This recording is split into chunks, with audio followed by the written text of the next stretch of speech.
저는 언양초등학교 앞을 지나갈 때마다 몇 해 전에 저희 큰 아이가 했던 말이 늘 떠오릅니다. 아들을 독서실에 데려다 주면서 한 초등학교 앞을 지나간 적이 있습니다. 천진난만하게 장난을 치면서 학교를 향하는 아이들을 창밖으로 바라보던 아들이 대뜸 이렇게 말했습니다. 아빠, 초등학교 시절로 돌아가고 싶어요. 갑작스런 말에 당황한 저는 이유를 물었습니다. 그래서 아들이 이렇게 말을 이어갔습니다. 저 아이들 얼굴 한번 보세요. 전부 웃고 있잖아요. 그러고 보니 초딩 아이들은 무슨 재미난 일이 있는지 옆에 친구들을 보면서 연신 까르르 까르르 그렇게 웃고 있었습니다. 그 모습을 지켜보던 그리 큰아이가 자신도 초등학교 시절에는 저렇게 별 걱정 없이 부담 없이 마냥 즐겁게 지냈던 것 같은데 이제는 공부에 부담을 느끼면서 독서실로 향하는 자신의 신세가 처량했던 모양입니다. 그래서 얼굴의 웃음도 마음의 기쁨도 사라진, 궁극적으로는 공부하기 싫은 자신의 마음을 초등학교 시절로 돌아가고 싶어요. 그 말로 애들로 표현한 것이죠. 저희 아이만 그렇습니까? 여러분들은 어떠십니까? 여러분 인생이 기쁘십니까? 정말 사는 것이 즐거우십니까? 최근에 너무 기쁜 나머지 배가 아플 정도로 마음껏 그렇게 웃어본 적이 있으십니까? 오늘 성경은 성령의 열매 두 번째가 희락이라고 말합니다. 여러분 다시 묻겠습니다. 여러분의 삶에는 희락, 이 기쁨의 열매가 있으십니까? 우리는 살아가면서 하나님의 뜻이 무엇인지 궁금해합니다. 그런데 성경을 보면 하나님의 뜻이 아주 분명하게, 아주 선명하게 나옵니다. 데살로니가전서 5장 16절을 보시면 우리를 향한 세 가지 하나님의 뜻이 나오는데 그 첫 번째가 항상 기뻐하라입니다. 항상 기뻐하는 것이 하나님의 뜻입니다. 어떠십니까? 기뻐하는 것도 힘든데 기뻐할 일도 별로 없는데 항상 기뻐하라고 하시니까 부담이 되죠. 이렇듯 하나님의 뜻은 기뻐하는 것인데 사실 우리는 별로 기쁘지 않습니다. 특히나 요즘은 별로 웃을 일도 없습니다. 마스크까지 쓰고 있으니까 이건 도대체 웃는 것인지 우는 것인지 도통 확인할 방법도 없습니다. 저마다 살기가 어렵다고 탄식하는 그런 소리만 들려옵니다. 즐겁게 살려고 애도 쓰고 기쁨의 열매를 계속해서 한번 누려보기 위해서 기도도 해보지만 우리 마음에는 기쁨보다는 다른 것들로 가득 찰 때가 있습니다. 염려와 두려움에 짓눌려서 기쁨을 잃어버리고 살 때가 더 많은 것 같습니다. 그래서 오늘은 기쁨을 빼앗는 원인이 도대체 무엇인지 살펴보고 그럼에도 불구하고 우리가 기뻐할 수 있는 이유를 함께 찾아보려고 합니다. 자, 그러면 한번 생각해 보겠습니다. 우리의 기쁨을 빼앗는 원인은 무엇일까요? 첫째로 율법주의입니다. 율법주의가 우리 안에 있는 기쁨을 빼앗아 갑니다. 여러분, 율법주의가 무엇일까요? 여러 가지로 정의할 수 있지만 저는 이렇게 정의합니다. 율법주의는 하나님이 성경을 통해 요구하시거나 금지하시지 않은 것들을 사람이 하나님의 율법으로 제정하여 지키는 행위, 이것이 율법주의입니다. 사실 율법주의는 아주 오랜 역사를 가지고 있습니다. 예수님 시대의 바리새인들이 대표적인 율법주의자들입니다. 물론 율법 자체는 선한 것이지요. 살인이 왜 죄입니까? 사람의 생명은 소중하니까 살인하면 안 됩니까? 네, 그것도 훌륭한 대답이지만 완벽한 대답은 아닙니다. 살인이 죄인 이유는 하나님께서 율법으로 정하셨기 때문입니다. 이처럼 율법이 있어야 죄가 무엇인지 그 기준을 명확하게 할 수가 있습니다. 하지만 율법주의는 아무리 그 의도가 선하다고 해도 우리는 받아들일 수가 없습니다. 왜냐하면 하나님 말씀이 아닌 다른 것들을 하나님 말씀 위치에 올려놓고 하나님 말씀 수준으로 올려놓아서 사람들을 겁박하기 때문입니다. 그래서 불편한 진실, 내 안의 바리새인이란 책을 보면 율법주의자들에게 이렇게 묻습니다. 모범적인 기독교인들, 그들은 왜 가장 피하고 싶은 사람이 되었나? 여기서 모범적인 기독교인은 율법을 잘 지키는 사람들입니다. 하나님 말씀을 지키기 위해서 몸부림치는 그런 사람들입니다. 그런 사람들은 환영해야 마땅하지 않습니까? 박수를 쳐줘야 되지 않습니까? 그런데 오히려 피하고 싶은 사람이 되었다고 합니다. 율법을 잘 지키는 사람들, 가까이 하고 싶은 것이 아니라 피하고 싶은 사람이 되었다. 그렇게 말하고 있습니다. 왜요? 율법주의자들은 그들이 설정해 놓은 그 기준에 부합하지 않거나 따르지 않는 사람들을 의심의 눈초리로 바라보기 때문입니다. 그들은 이런 것도 지키지 않으면서 어떻게 하나님의 사람이라고 말할 수 있나? 어떻게 하나님의 백성들이 이런 것도 지키지 않나? 무섭게 몰아붙입니다. 이들의 사명은 자신들이 설정한 기준에 부합하지 않는 사람들을 색출하고 정죄하는 일입니다. 율법주의자들은 항상 다른 사람의 죄를 찾습니다. 성경에도 없는 자신들이 만든 그 규칙을 따르지 않는 그런 사람들을 찾기 위해서 언제나 주의를 살핍니다. 언제나 눈동자를 돌립니다. 트집을 잡고 판단하기를 끊임없이 반복합니다. 교회 안에 율법주의자들이 제법 많습니다. 특히나 보수적인 교단에서 신앙생활을 오래 하신 분들은 이렇게 될 가능성이 높습니다. 저 같은 교역자나 교회 리더십들이 특별히 조심해야 됩니다. 성경이 아닌 자신들이 세워놓은 잣대로 성도들을 평가하고 교회를 판단하니까 마음에 기쁨이 있을 수가 없습니다. 보는 것마다 꼬투리를 잡습니다. 눈에 거슬리고 부족한 것만 보이니까 기쁨은커녕 짜증과 불만만 늘어납니다. 교회에 들어서는 모습부터 얼마나 비장한지 몰라요. 저 멀리서 걸어오는데 얼마나 비장한지 몰라요. 마스크를 쓰고 있어도 얼마나 비장한지 몰라요. 눈에 힘 좀 빼셔야 됩니다. 이런 취급을 당하는 사람도 기쁨이 없기는 마찬가지입니다. 교회가 율법주의적인 분위기로 흐르면 성도들은 죄책감에 짓눌립니다. 예배 안에 기쁨이 없습니다. 분위기가 급속도로 냉랭해집니다. 물론 제대로 살지 못하는 자신의 모습을 보면서 거룩한 분노를 가지는 것은 영적 성장에 유익하죠. 하지만 죄책감에 사로잡혀서 하나님의 사랑을 의심하기 시작하면 문제가 됩니다. 하나님은 여전히 사랑하신다고 하는데, 하나님은 너의 어떠함과 상관없이 여전히 사랑하신다고 하는데, 율법을 지키지 못하는 나는 사랑받을 자격이 없다고, 나는 이 하나님의 말씀을 지키지 못하고 있기 때문에 하나님의 사랑을 받을 자격이 없다고, 그렇게 말하면 곤란합니다. 예전에 성경 공부를 하면서 만났던 한 성도님을 잊을 수가 없습니다. 그분은 배운 말씀대로 살지 못하는 자신의 모습을 발견할 때마다 무척 괴로워하셨습니다. 괴로운 마음이 들면 기도하면 좋지요.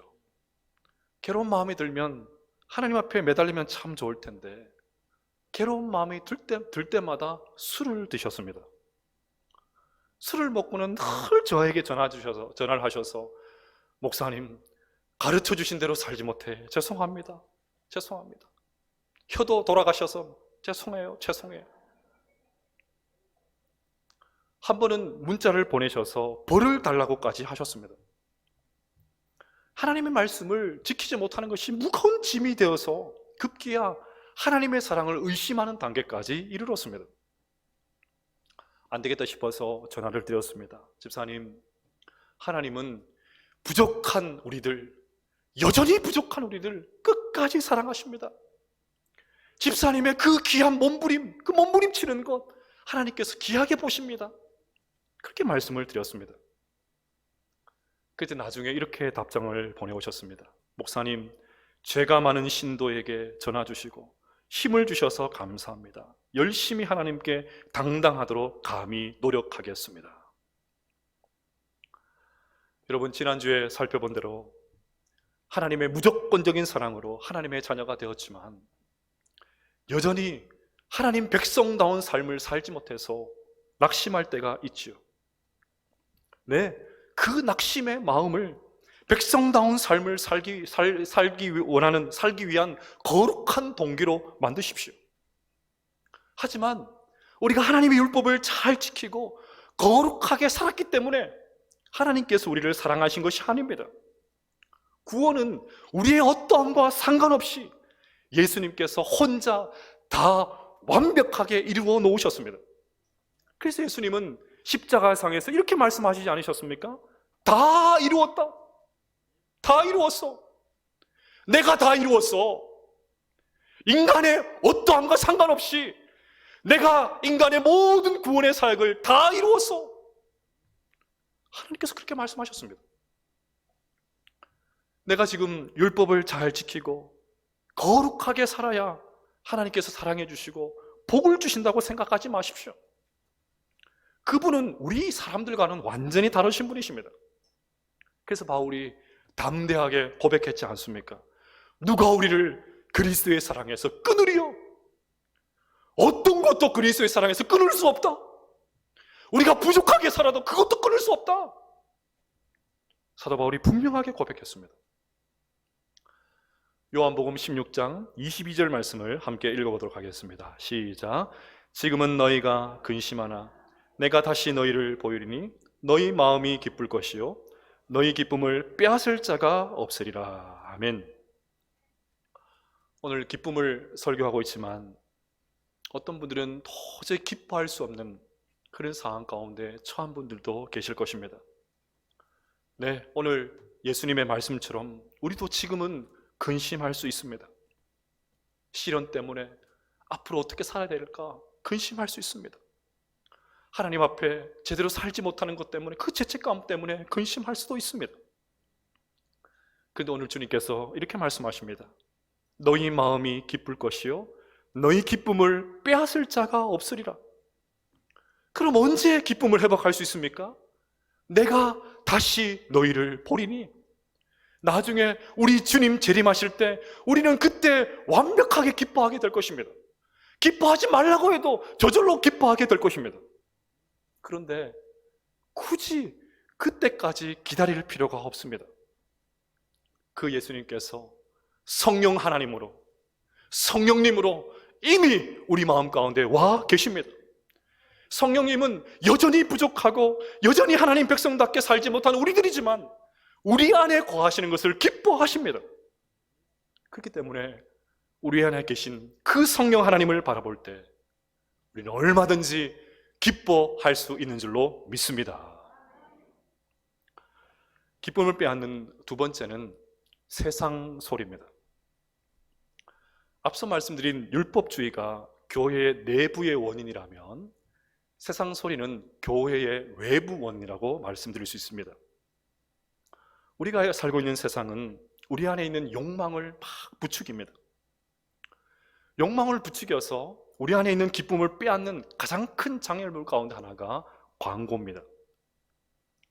한 통계를 보니까 우리는 하루 평균 6,000번 정도 광고에 노출된다고 합니다. 6,000번까지 노출될까 그렇게 싶은데 생각해보면 그럴 법도 합니다. 눈만 뜨면 광고입니다. 저는 주중에 TV 프로그램을 거의 안 보는데 최근에 꼭 챙겨보는 프로그램이 생겼습니다. 수요일 저녁에 하는 골 때리는 그녀들입니다. 웃는 분들은 한 번씩 보신 분들이에요. 운동을 좋아하는 막내랑 그것은 꼭 챙겨서 봅니다. 축구를 하지 못하는, 전혀 못하는 여자 연예인들이 그 축구를 배워서 경기를 하는데 막 발전을 해요. 그러니까 참 은근 매력이 있습니다. 아직 초보니까 경기 운영에 형편없습니다. 엉성하기 짝이 없습니다. 그런데도 제법 꼴이 납니다. 결정적인 기회가 생기면 아들과 저는 금세 몰입을 해서 좋아 왔어 골 왔어 막 그렇게 소리를 칩니다. 그런데 바로 그때 TV에 나오는 문구가 있습니다. 잠시 후 계속됩니다. 그리고는 1분 동안 광고가 나옵니다. 이 찬스가 골일까 노골일까, 찬스를 살렸을까 못 살렸을까, 그게 궁금해서 또 광고를 봅니다. 최근에 우리 여러분들이 많이 보고 있는 유튜브도 마찬가지죠. 결정적인 순간에 중간 광고가 몇 번이고 나옵니다. 결국 우리가 의식하든 못하든 하루 종일 듣는 광고의 핵심 메시지가 무엇입니까? 지금의 너로는 안 된다, 그거 아닙니까? 지금의 너로는 안 된다.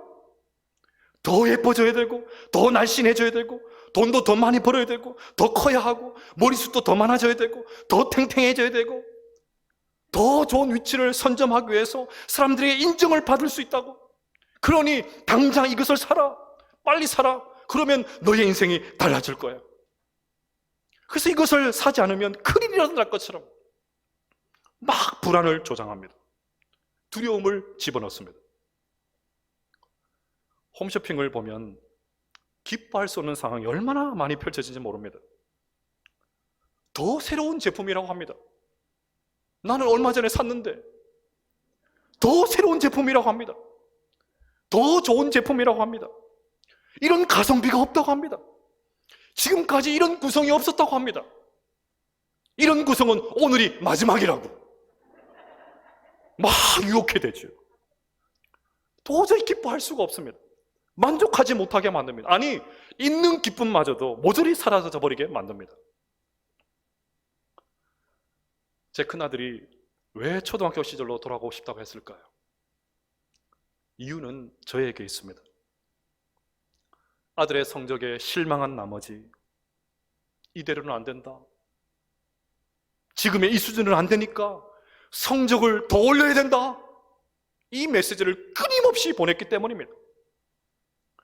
굳이 스카이캐슬 말하지 않아도 요즘 얼마나 많은 부모들이 얼마나 매서운 눈초리로 아이들을 몰아붙이고 있습니까?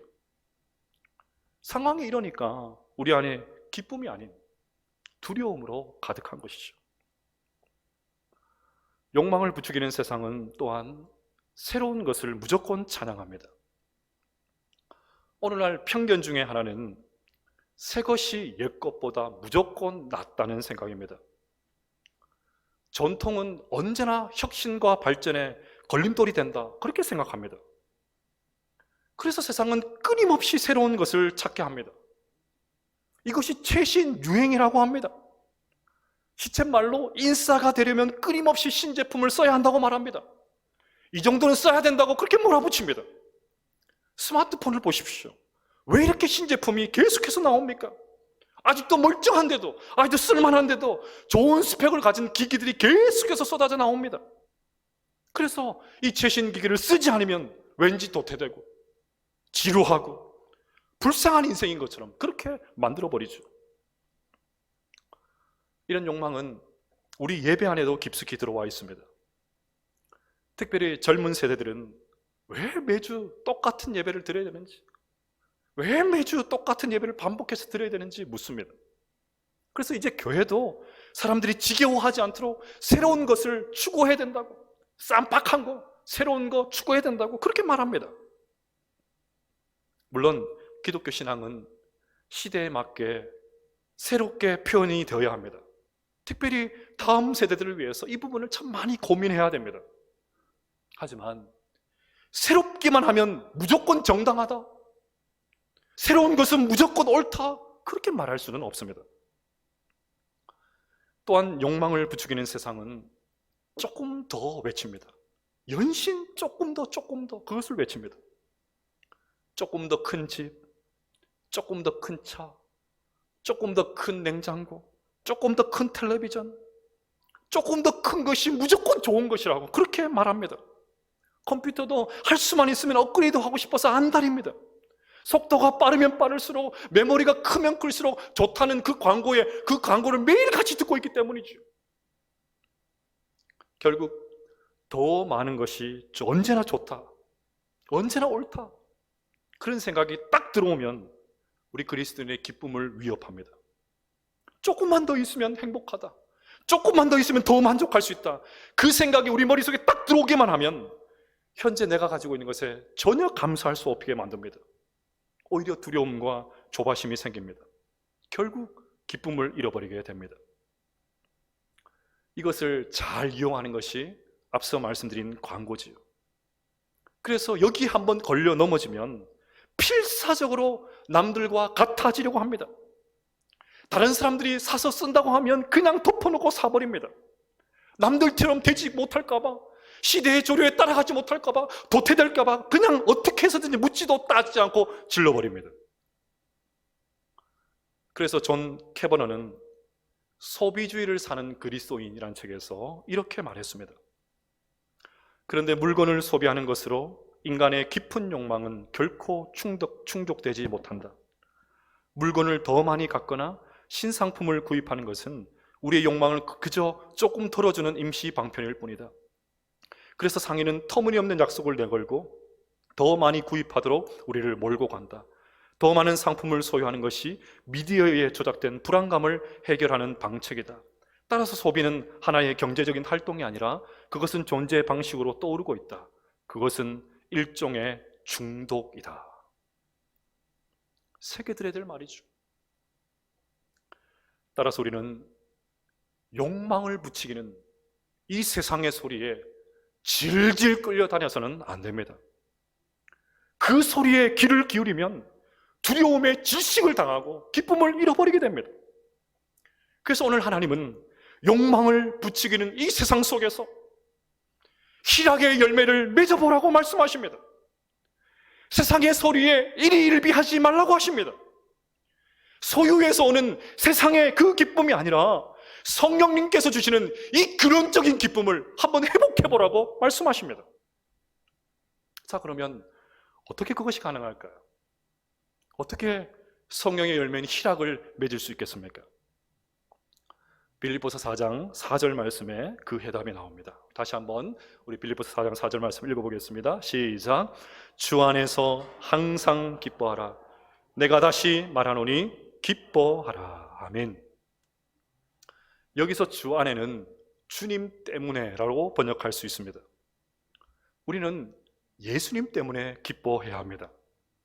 우리는 얼마든지 예수님 때문에 기뻐할 수 있습니다. 그래서 오늘 주님은 욕망을 부추기는 이 세상 속에서 기뻐할 수도 없고 도무지 만족하지 못하는 우리들에게 말씀하십니다. 주 안에서 기뻐해라. 주님 때문에 기뻐해라. 우리의 시선이 세상 소리에 완전히 함몰되어서 비교하는 것이 아니라 하나님을 바라볼 때 얼마든지 흔들리지 않는 그 기쁨 누릴 수 있다. 그렇게 말씀하고 계십니다. 흔히 복음을 기쁜 소식이라고 합니다. 당연하죠. 우리의 어떠함이 아니라 하나님의 일방적인 그 사랑으로 하나님께서 우리를 사랑해 주시고 하나님의 자녀를 삼아 주셨으니까 복음은 기쁜 소식입니다. 복음을 알고 믿는 것보다 더 기쁜 것은 없습니다. 그래서 바울은 자신이 감옥에 갇혀 있지만 다른 것도 아니고 복음 전하다가 감옥에 갇히는 그런 신세가 되었지만 여전히 기쁘다고 고백합니다. 제정신이 아니지요. 어떻게 이렇게 고백할 수 있습니까? 근데 여러분, 이것이 복음의 능력입니다. 이것이 복음의 능력이에요. 그러면 여러분에게 묻고 싶습니다. 여러분, 정말 복음이 여러분에게 기쁜 소식이십니까? 복음 때문에 정말 기쁘세요?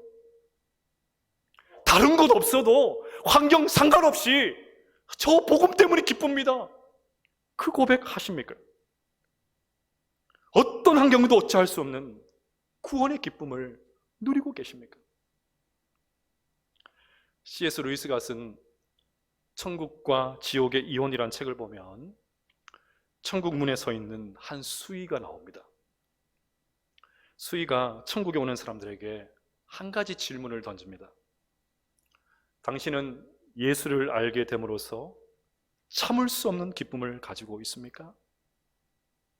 당신은 예수를 알게 됨으로써 참을 수 없는 기쁨을 가지고 있습니까? 여러분에게 이 기쁨이 있는지, 예수님 때문에 참을 수 없는 기쁨이 있는지 묻고 싶습니다. 목사님, 그것은 초신자들에게나 해당되는 것 아닌가요? 나도 처음에는 그런 기쁨이 있었습니다. 아니요, 지금 묻고 싶습니다.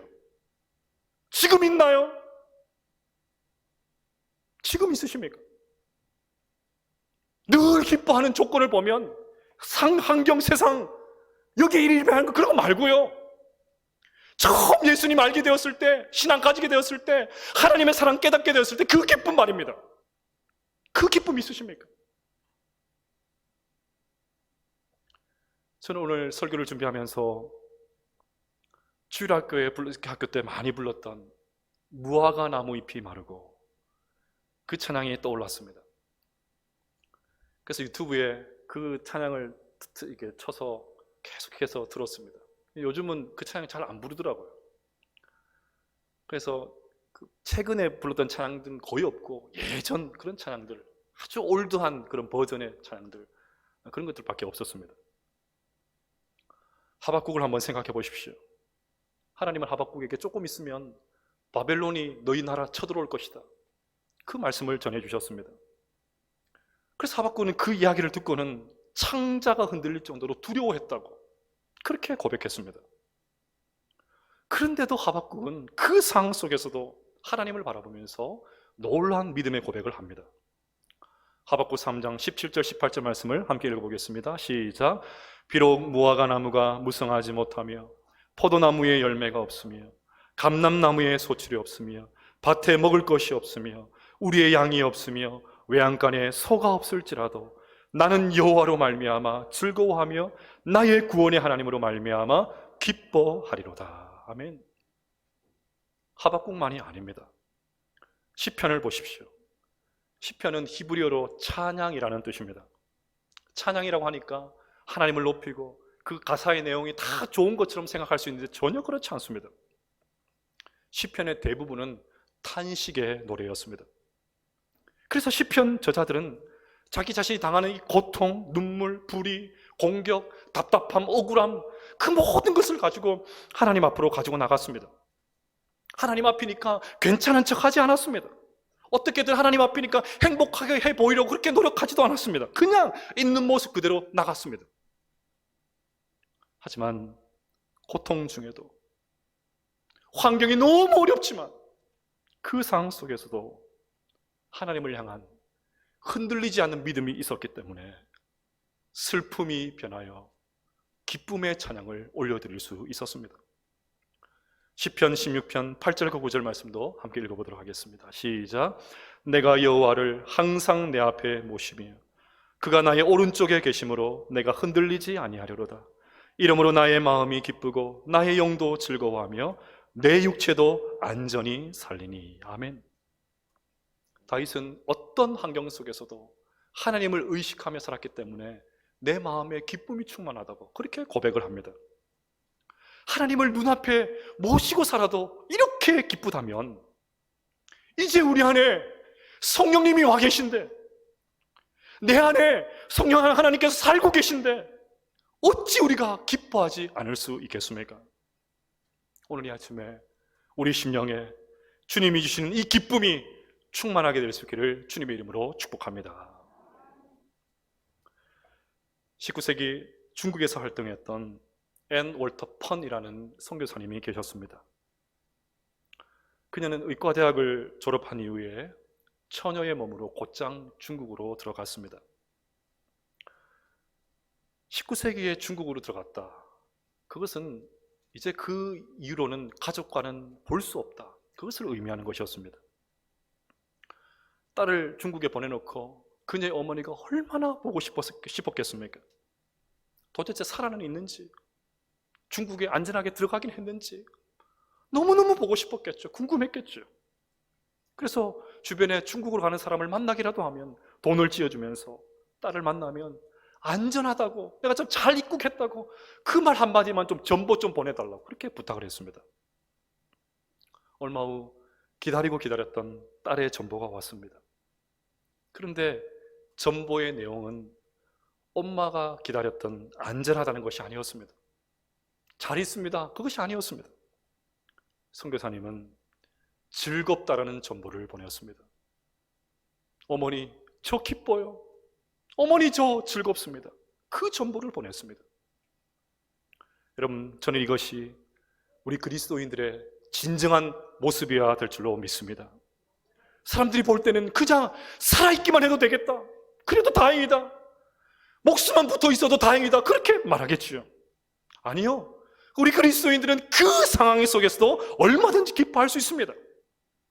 어떤 일이 잘 되어서가 아니라, 환경이 좋아서가 아니라, 그 상황 속에서도 주님이 나와 함께 하시기 때문에 우리는 얼마든지 기뻐할 수 있는 줄로 믿습니다.